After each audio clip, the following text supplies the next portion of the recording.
Think about the last time you walked into an electronics store. You were staring down a long, crowded display table filled with dozens of different laptops, tablets, and desktop computers from half a dozen different brands. They are all fighting for your attention. But almost without fail, your eyes get magnetically drawn to the Apple display. You haven't touched the trackpad. You haven't looked at the resolution numbers, but you instantly know it looks more premium.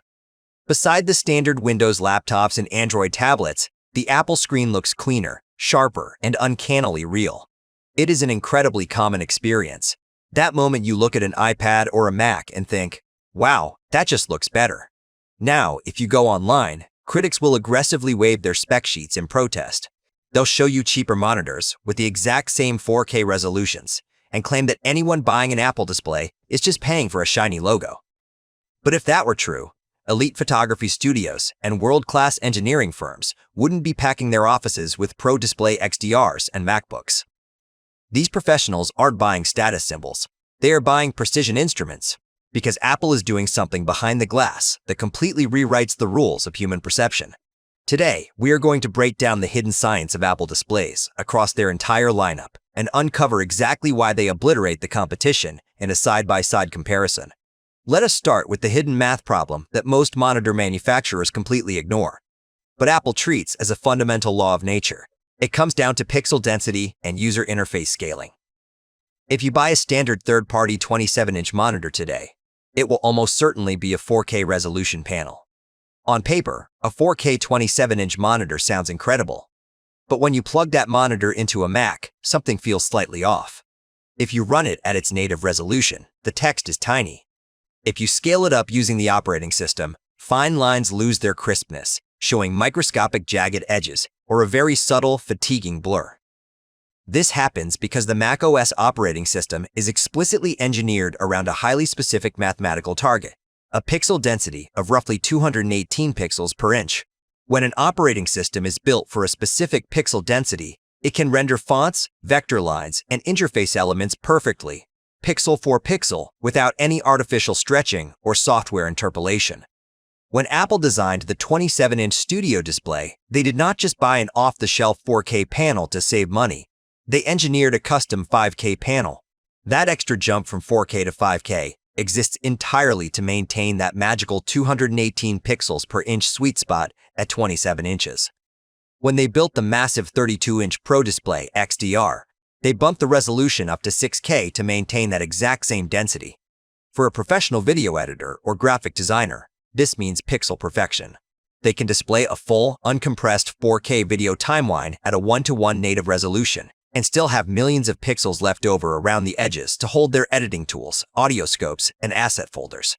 There is no mathematical guesswork and no blurry font rendering. It is a level of visual precision that protects the eyes from fatigue over grueling 12-hour workdays. But a perfectly sharp image is completely useless if the colors are lying to you. This brings us to the second, and perhaps most vital, reason professionals refuse to leave the Apple ecosystem: system-wide color consistency. In a traditional workflow, achieving true color accuracy is a chaotic, frustrating nightmare. Think about how a standard tech ecosystem is built. You might buy a computer from one manufacturer, a graphics card from another, a display panel from a third company, and then view your final output on an Android smartphone made by a fourth company. Every single one of these components introduces a variable. The operating system handles color profiles differently. The graphics card applies its own processing, and the monitor has its own physical backlight quirks. The moment you send a perfectly graded video file to a client, the colors drastically shift. The reds become oversaturated, the skin tones turn slightly green, and the shadow details disappear into a muddy gray. Apple solved this entire crisis through total vertical integration. They designed the operating system. They design the silicon chips that process the graphics. They write the display drivers, and they rigorously calibrate the physical glass panels at the factory before they ever leave the assembly line. Because of this, Apple implements a unified color management system that is strictly enforced across every single device they make. If you shoot a high dynamic range video on an iPhone Pro using Apple Log, wirelessly drop it to an iPad Pro to do a rough cut, and then move that project over to a MacBook Pro or a desktop Mac for final grading, the image looks mathematically identical on every single screen. The skin tones do not shift. The contrast curve remains perfectly uniform. This creates a profound sense of trust. When a photographer edits a collection of photos on a Mac, they know with absolute certainty that when millions of consumers view those images on their iPhones, those consumers will see exactly what the photographer intended. Apple has effectively turned the consumer smartphone market into a giant, pre-calibrated viewing audience. This brings us to the physical construction of the displays themselves, which explains why that side-by-side comparison in the store always favors Apple. If you look at most professional third-party monitors, they use heavy, matte anti-glare films. These films are designed to scatter ambient room light so you do not see your own reflection. But the microscopic texture of a matte coating acts like a tiny cheese grater for light rays. As the light from the monitor's pixels passes through the matte film, it scatters. This scattering causes deep blacks to turn hazy, reduces the overall contrast, and introduces a subtle, grainy texture over solid white backgrounds. Apple fundamentally rejects this compromise. Instead of relying on aggressive matte films, they utilize highly advanced, optically bonded, glossy glass panels combined with proprietary multi-layer anti-reflective coatings. When you look at an iPhone, an iPad, or a MacBook under direct overhead office lighting, the reflections are dramatically muted and shifted to a deep, dark purple or blue hue. This allows the pure, unadulterated light from the pixels to strike your eyes without scattering. The contrast punches through with incredible clarity. For environments where reflections are completely unavoidable, Apple engineered their custom Nano-Texture glass. Instead of gluing a hazy film over the top, they use a high-precision chemical etching process to carve microscopic structures directly into the glass itself. This scatters ambient light to eliminate reflections while preserving the underlying contrast and sharpness of the panel. It is an expensive, high-precision manufacturing process that standard monitor brands simply cannot afford to replicate at mass scale. Furthermore, Apple constantly pushes the absolute boundaries of panel physics to bring desktop-grade reference performance into their portable devices. For years, creative professionals were physically tethered to dark editing bays because mobile screens simply could not handle true high dynamic range workflows. Laptop and tablet screens were either too dim, suffered from washed-out contrast, or risked permanent screen burn-in if left on for too long. Apple systematically destroyed these limitations across their entire portfolio. Look at what they did with the MacBook Pro lineup by introducing Mini LED technology. Instead of using a single global backlight, they packed thousands of microscopic, individually controlled LEDs right behind the liquid crystal display. This allowed a portable laptop screen to achieve deep, ink-like blacks that rival OLED panels, while sustaining a continuous full-screen brightness of 1000 nits and hitting a blinding peak brightness of 1600 nits. A video editor can sit in a brightly lit coffee shop and grade a cinematic project with the exact same luminance precision they would have in a dedicated studio. And when Mini LED was not enough for the ultra-thin form factor of the iPad Pro, Apple did something even more radical. They engineered Tandem OLED. Standard OLED panels are beautiful, but they struggle with high sustained brightness. Pushing an OLED panel too hard accelerates pixel degradation and drains the battery instantly. Apple's solution was to stack two independent OLED panels directly on top of each other, aligning them perfectly at a microscopic sub-pixel level.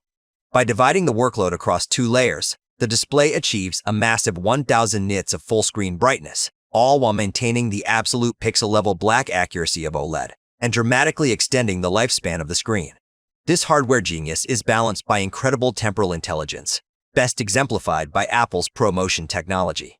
While gaming monitors have had high refresh rates for years, Apple approached variable refresh rates from a productivity and filmmaking perspective.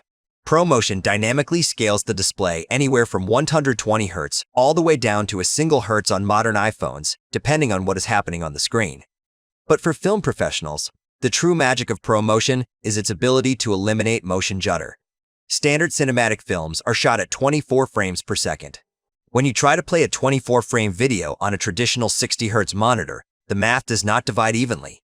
The monitor has to alternate between showing one frame longer than the next, creating a subtle, rhythmic stutter.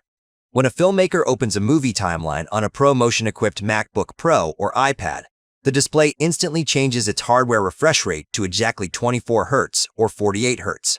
The screen synchronizes perfectly with the video file, delivering flawless, cinema-accurate motion playback without any software tricks. We must also look at how these displays adapt to the chaotic reality of human biology through true tone. Human eyes constantly adjust their perception of color based on ambient lighting.